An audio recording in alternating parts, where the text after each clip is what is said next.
السلام علیکم ناظرین، امید کرتا ہوں آپ تمام لوگ خیر و عافیت سے ہوں گے۔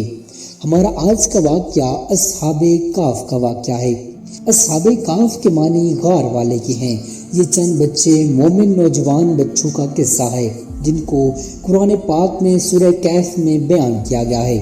آج سے سینکڑوں برس پہلے کسی ملک میں ایک مشرک اور ظالم بادشاہ تھا۔ وہ خود بھی اللہ کو چھوڑ کر بتوں کی پوجا کرتا تھا اور دوسروں کو بھی بتوں کی پوجا کا حکم دیتا تھا۔ جو ایسا نہیں کرتا اس کو سخت سزائیں دیتا۔ ان کی سلطنت میں کچھ نوجوان بچے جن کی تعداد تقریباً 7 تھی، اللہ نے ان کو سیدھا رستہ دکھایا۔ یہ اللہ کو ماننے اور بتوں کو پوجنے کو برا سمجھتے تھے۔ ان کی ماں باپ نے ان کو بہت سمجھایا کہ بادشاہ کو اگر خبر ہوئی تو قتل کرا دے گا، لیکن ان بچوں کے دل میں اللہ کی محبت گھر کر گئی تھی۔ ماں باپ کی بھی نہ سنی اور اللہ کی تعریف اعلانیہ کرنے لگے۔ آخر ایک دن بادشاہ کو خبر پہنچ گئی۔ لڑکے ڈر کی وجہ سے ایک پہاڑ کی غار میں جا کر چھپ گئے۔ ان کے ساتھ ان کا کتا بھی تھا، وہ بھی ساتھ چلا گیا۔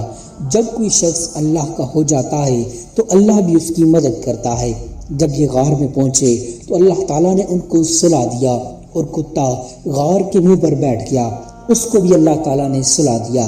اللہ تعالیٰ نے اپنی نشانی اور لوگوں کو اپنی قدرت دکھانے کے لیے 300 سالوں تک سلائے رکھا۔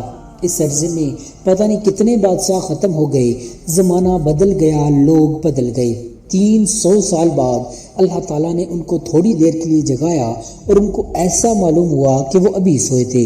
انہوں نے دیکھا کہ سب چیزیں اسی طرح موجود ہیں جس طرح وہ سوئے تھے۔ کتا بھی اسی غار کے منہ پر بیٹھا تھا۔ ان کو بھوک معلوم ہوئی تو انہوں نے اپنے چند ساتھیوں کو سکے دیے کہ چھپ چھپا کر کسی طرح بازار جا کر کچھ کھانا لے آئیں۔ جب یہ ساتھی بازار گئے تو وہاں کی ہر چیز بدلی ہوئی نظر آئی۔ دکان پر پہنچے، کھانا خریدا۔ جب وہ سکہ دیا تو لوگوں کو بہت تعجب ہوا کہ یہ سکہ فلاں بادشاہ کے وقت کا ہے جس کو مرے ہوئے کئی 100 برس گزر گئے ہیں۔ لوگوں کو شک گزرا کہ کہیں کوئی خزانہ تو ان کے ہاتھ نہیں لگا، اور آہستہ آہستہ یہ بات اس وقت کے بادشاہ کو پہنچ گئی۔ یہ بادشاہ بہت ایماندار تھا اور اللہ کو اور روز قیامت کو مانتا تھا۔ اس نے ان لڑکوں کو اپنے دربار میں بلایا اور سارا قصہ سنا۔ بادشاہ کو اور حاضرین کو بہت تعجب ہوا۔ بادشاہ درباریوں کے ساتھ اس غار تک آئے۔ انہوں نے ان لڑکوں کو سوتا ہوا دیکھا اور ان کی آنکھیں کھلی ہوئی تھیں مگر جسم سو رہے تھے۔ بادشاہ اور ان کے درباریوں پر ایک وحشت طاری ہو گئی اور وہ واپس چلے آئے۔ یہ لڑکے جو کھانا لینے آئے تھے غار میں داخل ہوتے ہی اپنے ساتھیوں کے ساتھ مل کر سو گئے۔ بادشاہ اور ان کے درباریوں کو اور یقین ہو گیا کہ اللہ تعالیٰ بڑی طاقت اور قدرت والا ہے۔ مرنے کے بعد وہ اسی طرح زندہ کرے گا جس طرح ان غار والوں کو کیا ہے۔ یہ لوگ اس غار میں قیامت تک سوتے رہیں گے۔ اللہ تعالیٰ نے اس واقعے سے ہم کو بتایا کہ وہ اپنے ماننے والوں کی حفاظت کرتا ہے، مظلوموں سے نجات کی ایسی صورتیں پیدا کر دیتا ہے جو کسی انسان کے وہم و گمان میں بھی نہیں آ سکتی۔ ہم کو یہ بھی سبق ملتا ہے کہ جس شخص میں اللہ تعالیٰ کی محبت پیدا ہو جاتی ہے وہ کسی بڑے سے بڑے بادشاہ سے بھی نہیں ڈرتا۔